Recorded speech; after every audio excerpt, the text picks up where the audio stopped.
Hello and welcome to State of the Union. I'm Stefan Grobe in Brussels.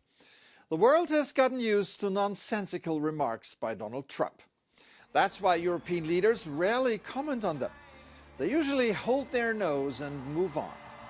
But Trump's suggestion during a campaign rally that the United States would not protect NATO allies who fail to spend enough on defense sparked a rare public backlash. Dangerous, unhinged, appalling. Those were some of the friendlier reactions. Here's the EU's foreign policy chief. NATO cannot be a la carte military alliance.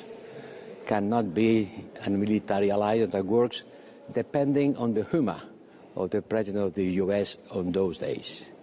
It's not yes, now yes, tomorrow no, it depends who are you. Now, come on, let's be serious. Let's be serious. At a meeting of NATO defense ministers this week, participants were also not in a mood to mince words. The whole idea of NATO is that an attack on one ally will trigger the response from the whole alliance. And as long as we stand behind that message together, we prevent any military attack on any ally. So any suggestion that we are not standing up for each other, that we are not going to protect each other, that does undermine the security of all of us. Stoltenberg also reported record military spending of the alliance. As budgetary decisions are taken over a period of months, NATO spending cannot be considered a direct response to Trump, who has a track record of hostile remarks about NATO. It rather reflects a response to Russian aggression and Vladimir Putin. The higher military spending is being done in a rather difficult economic situation. This week, European aerospace group Airbus reported its latest earnings. The numbers were mixed. The financial forecast for 2024 was cautious. In general, it's a tough financial environment for the aviation industry, who is looking toward cutting costs everywhere. One option under consideration is a reduction of the number of pilots at the controls of an airliner. It's called the Extended Minimum Crew Operations, EMCO, something that pilots believe is a deeply concerning development that would come at the cost of safety. Joining me now is Otjan de Bruijn, President of the European Cockpit Association. Welcome to the program. Thank you. So you represent more than 40,000 pilots in 33 countries. Tell us why your organization is against EMCO.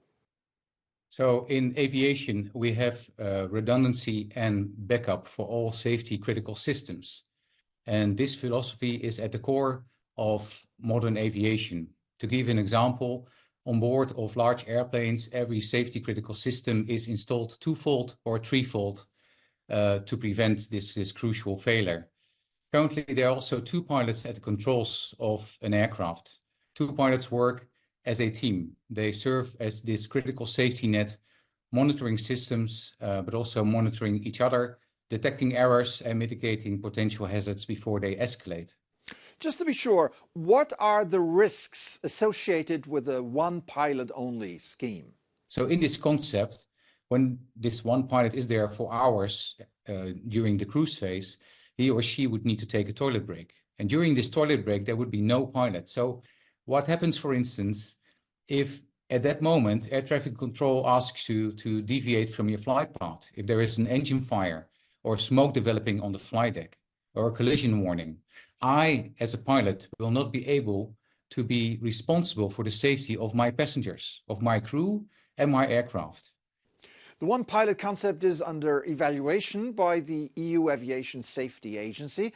How advanced is this evaluation, and have you guys been consulted?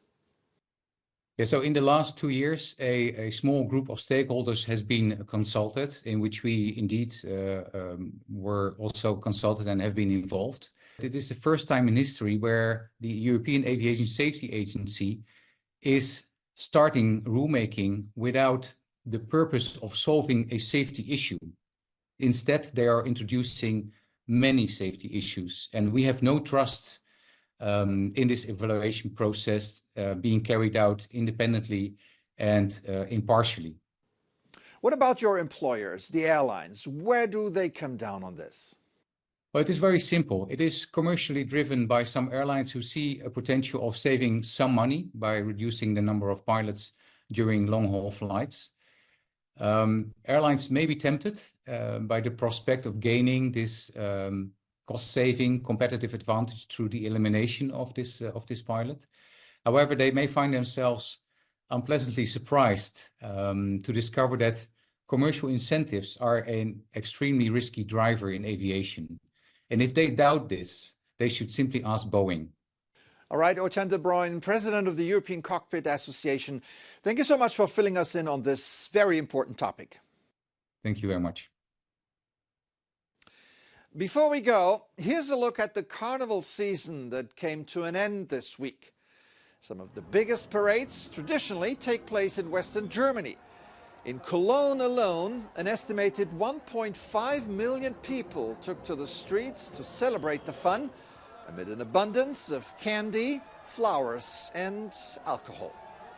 Unlike the carnival in Venice or Rio de Janeiro, the parades in Germany feature floats that address political issues with biting sarcasm. A float in Cologne had figures of Vladimir Putin, President Xi Jinping of China, and Iran's Supreme Leader Ali Khamenei, all with planks of wood nailed to their heads. In German, that means you're an idiot. Another float showed Ukrainian President Zelensky holding a helmet next to the inscription, "To be or NATO be." Amazing how complex issues suddenly become clear when you're in a very festive mood. That's it for this edition. I'm Stefan Grobe. Thank you for watching. Have an excellent week.